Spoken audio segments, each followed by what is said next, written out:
I'm interested in your insights after you've heard each other's discussions and presentations.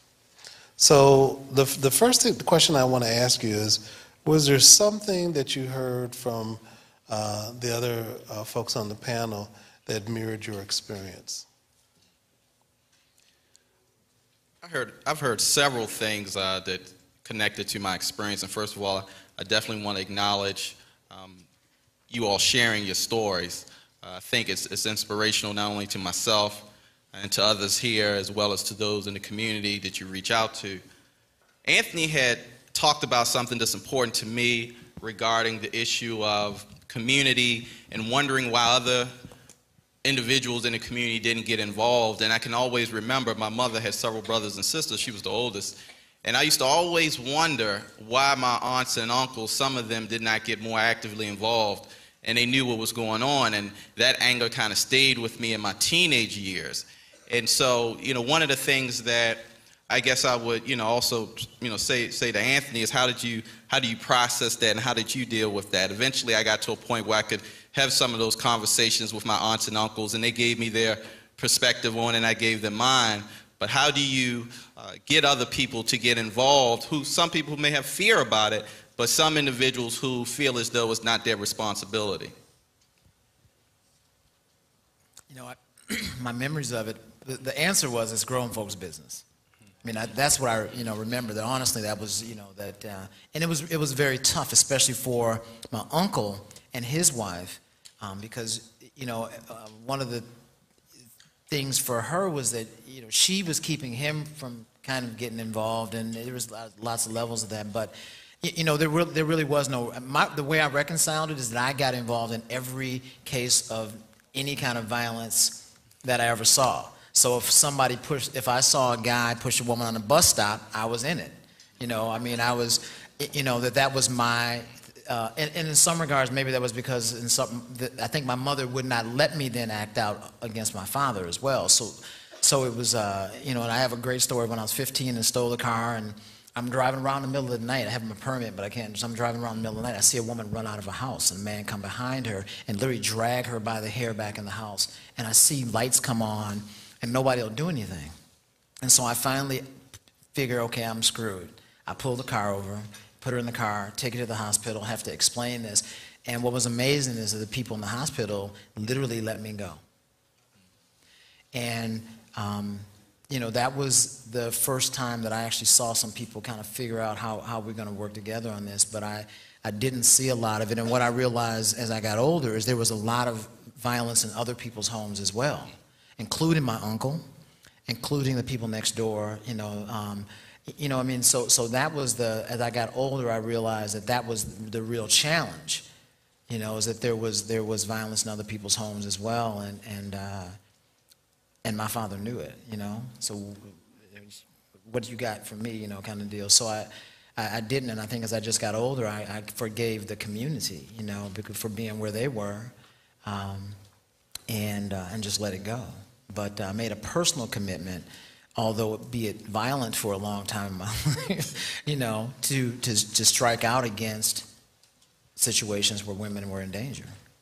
One of the things that I heard, especially in Johnny's story, that resonated with me is the questioning. And maybe I'm jumping ahead to this part where we're trying to reconcile and transform and be healed. But the question of why, and for me, that has been such an important part of my process of healing, is getting to the root. It's important to prune, things that grow, but when they're weeds and they choke the life out of the things around them, you got to go to the root. And so, I heard you say that was a part of your process, and it certainly was a part of mine. The alcohol, also having, these self-defeating habits. Again, not to be some convenient place to hang, the brutality that I've heard of today. And I guess, I guess I need to back up a minute, if it's okay, Oliver, and let me be somewhat lawyer-like, even though I'm a recovering lawyer. I'm 2 years in recovery, y'all. But I'm not completely recovered, because I need to offer, I feel like, somewhat of a disclaimer. And the first is that all of what I have to say and my process for healing is grounded in a framework that is my faith and my spiritual belief as a child of God and a believer in Jesus as my Lord and Savior. And I just could not be here but for that. And I'm just very clear about that. So, just know that that is my frame. That's my lens. That is the place that has provided life where there was death, or life from death. The second is, I'm not like a DV practitioner. I'm just here as a sister who, of course, advocates against violence and am supportive of the movement. But I guess I haven't seen myself as an active member of the movement before today. And so if my language is off, if I don't get some things, and even as I've heard the stories today, and just hearing the variety of just like heinous kind of brutal stuff, my story is just my story, and I certainly don't mean to disrespect anybody whose story has been very different or someplace else on the spectrum. So I guess I feel like I needed to say that. Because my journey is maybe a little bit unique than some of the others. One of the other questions that I have is, so you found that there may be some things that you have in common, but were there certain things that you heard that were very different than your experiences? I would say one of the things that I've recognized in some instances with some of the panels is that the opportunity to confront and dialogue with that individual who is the perpetrator or the abuser or the batterer is not possible. And that, particularly in cases of suicide, there's a lot of raw emotion and pain, probably more than I could ever fathom. I think one of the things that has driven me in working with low-income fathers and families via responsible fatherhood is that I've seen men change. And my father, in seeing him change, it's given me an opportunity to see the possibilities, particularly those who work in batterer intervention programs. And that encompasses holding men accountable. But I would say one of the differences is that, and one of the things that I would really love to know, how do you, and I think I know the answer, is part of it is that spiritual base and that faith, but in those type of situations, how do you find the strength to be able to move forward after such a devastating situation? I don't have that generational piece that I know of. And I think that that's an important kind of caveat that I necessarily have to add, because, there seemed to be some kind of knowing in my mom that my dad had the potential, to do what he did. I remember when my parents divorced and then remarried after being apart for a few years. And I was kind of mad at my mom when she remarried him.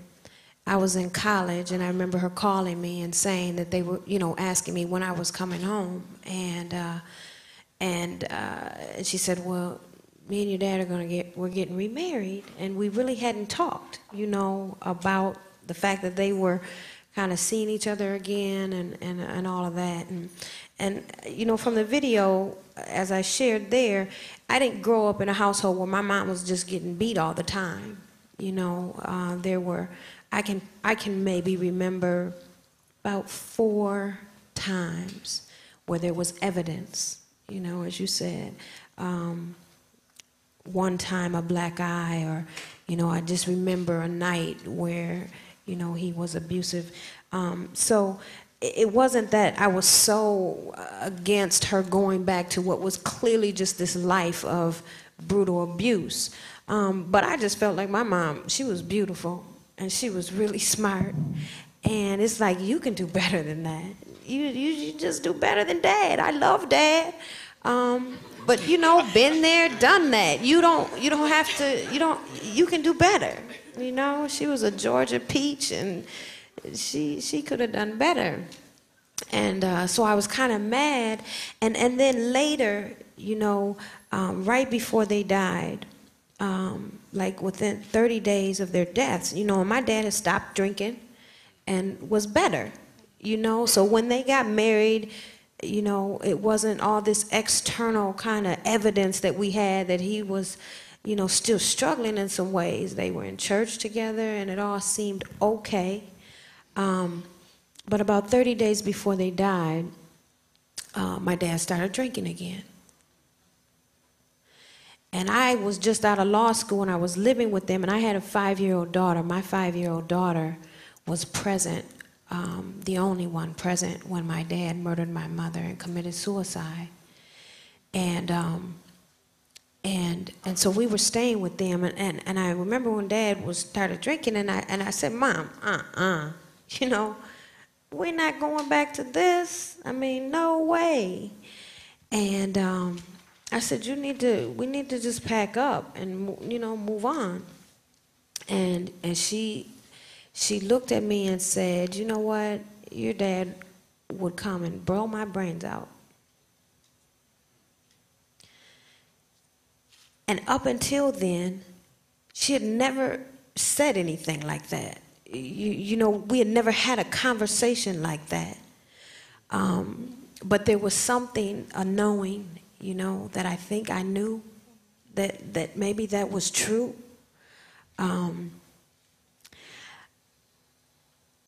To Johnny's question about strength, a real important shift, and it was kind of piggybacking on what you said about your child, your unborn child. For me, my 5-year-old daughter was what kept me on a path towards healing. There was a time when, I remember just trying to make sense of what had happened. I was so mad at my dad. I mean, I didn't go to his funeral. We had funerals in Minneapolis, funeral in Michigan for him, funeral in Georgia for my mom. It was just all this, the complexity of a murder-suicide, just handling the logistics of that was outrageous. And I didn't go to my dad's funeral. I was just mad, and then just was fixated on my mother and her legacy and her early childhood education center, and just making sure that, everything about her legacy was intact as best I could. That's all I could do for her, because the biggest thing I had to deal with was that I wasn't there for her that night. I wasn't there for my daughter, and so now I had to be there kind of for my mom in that way, and then for my daughter. There was no kind of giving up. And I remember one night, in my apartment with my daughter, and just feeling like, I can't do this, Lord. I can't do this. And it's not that I wanted to die, it's just I didn't want to live with the pain of what had happened, of the shame, which you raised in your video. The shame, as Sister Endelin said earlier, it was like a cloak. It was a cloak on me. I felt like a physical cloak over me that I didn't even want to meet people, because I felt like if I meet people, I have to tell them my story. And if I don't tell them my story, then I'm being, something other than authentic, because they don't know who they're talking to. I'm like crazy. You don't even know you're talking to like a crazy person.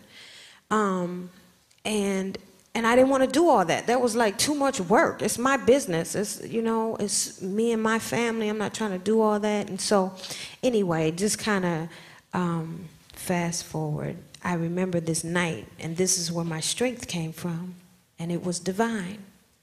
It wasn't anything I worked up except the crying out. Because I just got on my knees and I was like, I can't do this. I just cannot do this, Lord. My baby was in the next room asleep.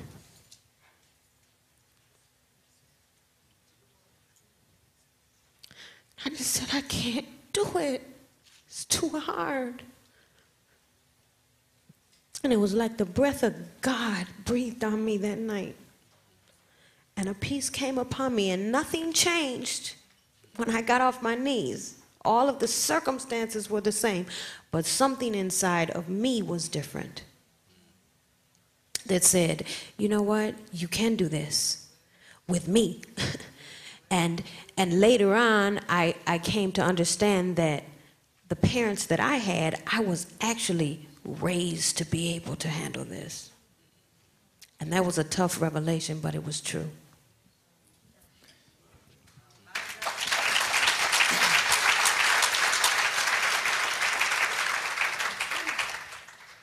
You know, I think in terms of strength, you know, one of the things that is I listen and you know, the situation for children, and I think in terms of, you know, there's two things. We become adults, and then we have to do the work that adults do to own their own lives. That's what we do, and every adult has to do that. That's literally every adult. If you thought your parents were all right, you actually think they ruined you. It doesn't matter, and you have work to do. You know, the situation that I think is important to think about, you know, even as we talk about strength, is the situation of children who really are victims of domestic violence in their environments and observe domestic violence, and that they, as they observe domestic violence, there's some particular imprint that's being put on them in terms of their perspective, how they see the world, their inability to develop, and then all the ways that shows up. And I almost feel like I want to ask and push out to the audience, is that not the case? You know, that the real situation is that you are dealing with the children, that if you are in the judicial system, in the law enforcement, social service, whatever it is, you are literally dealing with the children and how they go through this. And one of the things about children that is amazing, my reflections, my observations, is that they are amazingly resilient in a weird kind of way. And that, you know, so that's one thing. And I really would, you know, I would like to hear everyone talk about your reflections on being a child, on what that felt like, how you dealt with it, you know, the skills you used, the strength you found. The other thing from a male perspective that is very interesting is that as a young child, one of the things when you think about strength, part of the strength as a child, though, becomes a weakness as a man, which is you don't feel it. Or you have such a limited range of emotional experience around it, that it really becomes a challenge for your own development. That we don't have, I mean, you know, we don't have the babies in us to pull us up, to give us vision, to those kind of things. And that at the same time, and I was talking to Sister Gail last night, it was really kind of deep to talk about this, was that many of the things that are a problem are reinforced by society, are respected by the fathers who we fight and hate, and the communities around us, which is we are also aggressive, we are also can dole out violence, that if you are a child in a situation where you are observing domestic violence and you are angry and you are bitter, when you go to school and someone wants to throw down, I can go deeper than you can go, right? So guess what? It becomes rewarding in some regards. And if you are bright at all, what happens is there's also a piece that people don't see it. So it just becomes maleness. You know what I mean? And again, you know, when I'm asking those people who do work with children, do you sometimes miss that? You know, because it's just maleness. You know, I hate my father. I want to kill him. I want to do all these things. And guess what? Gregory Leonard, who just hit me on the back in 3rd grade, and I dragged down 4 flights of stairs, right? So Anthony's all right because that's what boys do. No, boys don't drag other boys down 3 flights of stairs. there's something going on. And so again, as we kind of talk about that, I'd love to know what you think. And lastly, for the women, as someone who ultimately grew up and I like women,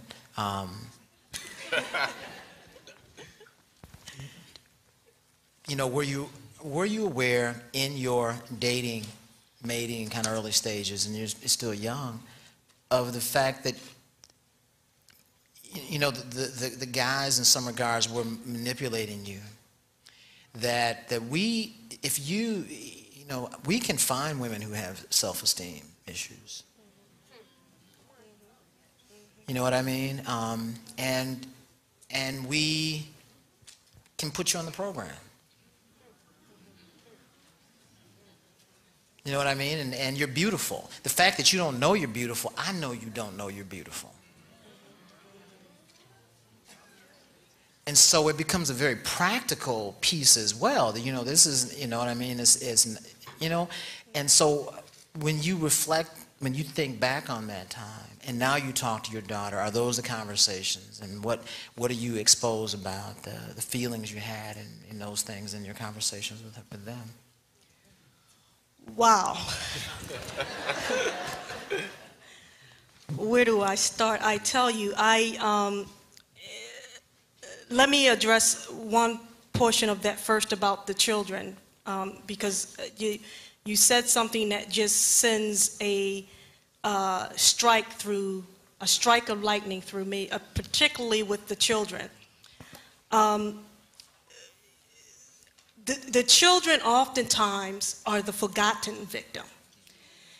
And I say that not just in the villages that it takes to raise a child, but in the system that it takes to protect that child. I come from a place that when I finally got off that ground and I decided that no man was ever going to beat me again, and I knew the only way that I can guarantee me that would not happen is through education. So I would go to school at night for 16 years, sometimes with baby in tow. In fact, one of the professors said to me, "Miss Marlowe, if you bring your daughter to school one more time, we're going to charge her tuition." But I didn't care. I was going to pay for it somehow because I knew that education was the way for me, that I needed to pass that same attitude on to my daughter.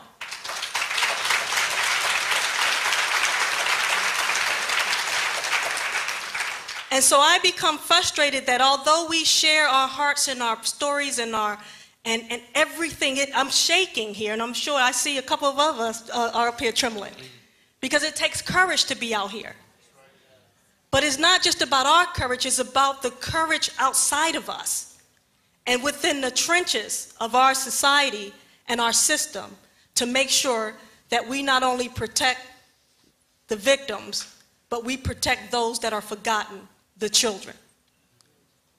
Now, to your point about where do we find the strength in terms of our internal beauty and the self-esteem, I think that one of the reasons why so many of us, particularly not just women of color, but women in general, end up in abusive relationships is because we are so vulnerable, that we so want to be loved, but in all the wrong ways and in all the wrong places. To the point, I had a girlfriend who is very educated. If she sat in this audience today, you would think she's one of the sharpest, most brilliant women you will ever meet. And she said to me one day, "I'd rather have a piece of man than no man at all." And it is that piece of man mentality that until we own it and begin to learn to love and respect and honor who we are from the inside out, we're going to come back next year and we're going to tell our stories again. And a year after, another story and another story, because it's not just about services and systems and all those things. It's about internal healing and realizing that we're vulnerable when we have women that feel like a piece of man is no man better than no man at all. Well,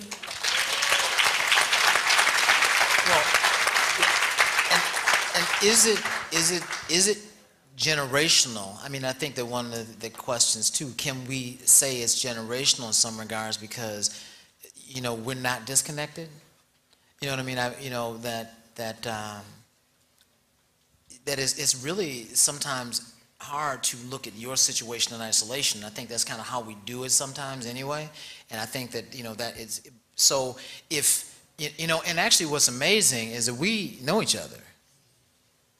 And the last time I saw her, I sat in the law office. I was there for some, you know, intellectual property. But at the same time, we've never, ever even been close to sharing this. Like in no stretch of the imagination. And I had a business that she came to as a client and sent friends to and support. I mean, it's really, it is, I know it is deep. Like we said, it is deep because because I heard her story through some other stuff, and when I saw her walk in yesterday, and so I was like, you know, it really is deep because it, you know, we have never, ever even been close to sharing. And I've never personally been close to sharing it because it also doesn't fit the facade that I put out there.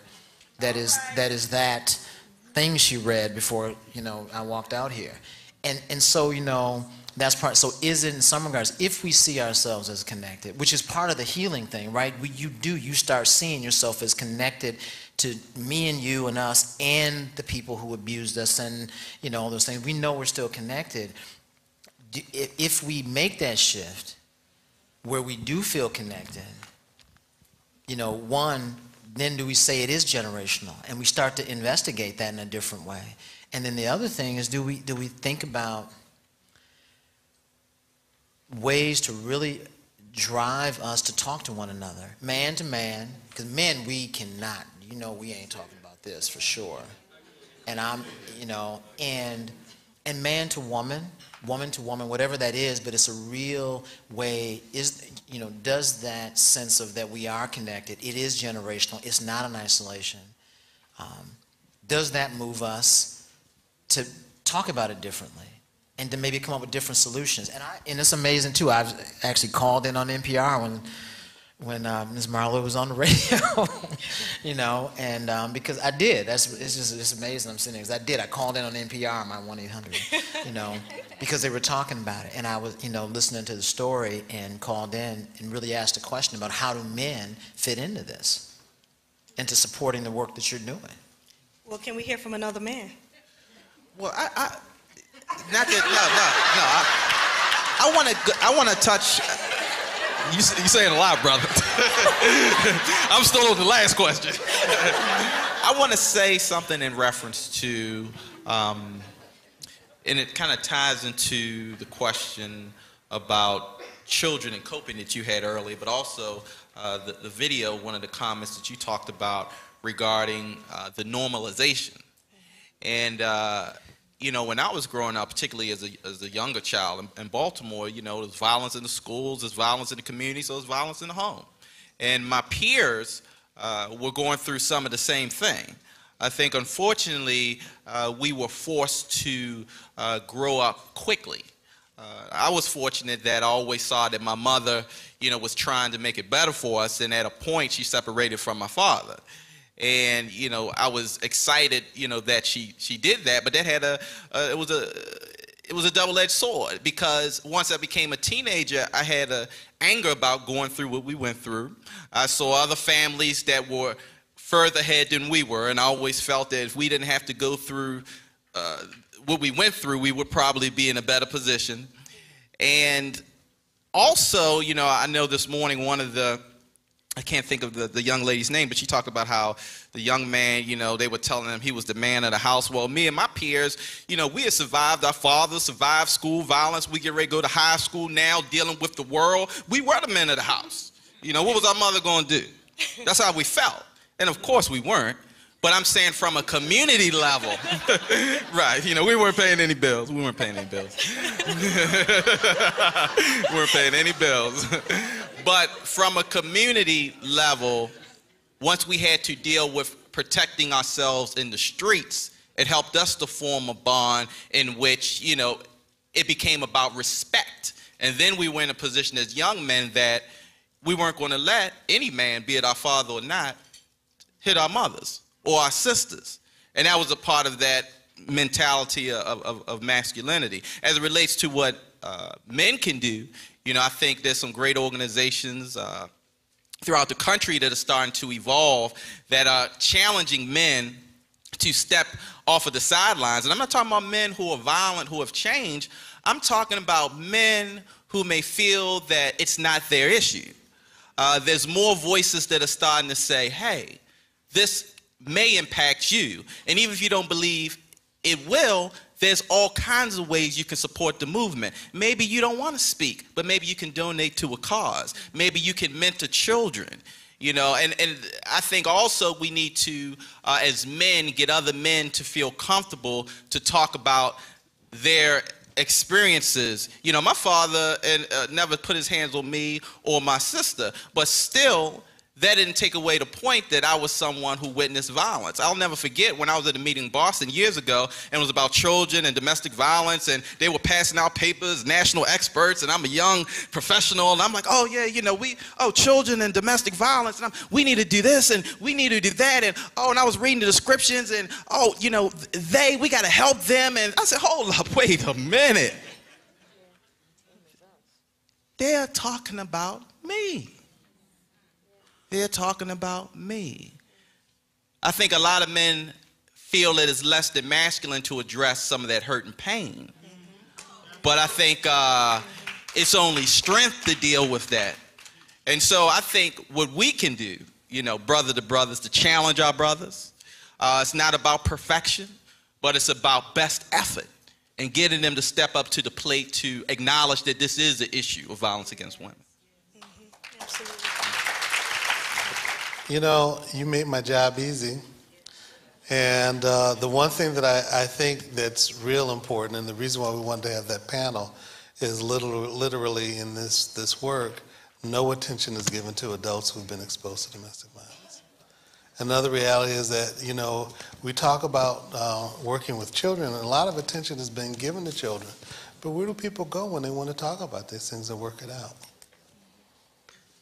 You know, so the conversations that you've all had that sort of illuminated the process has been something that I think has been really, really important.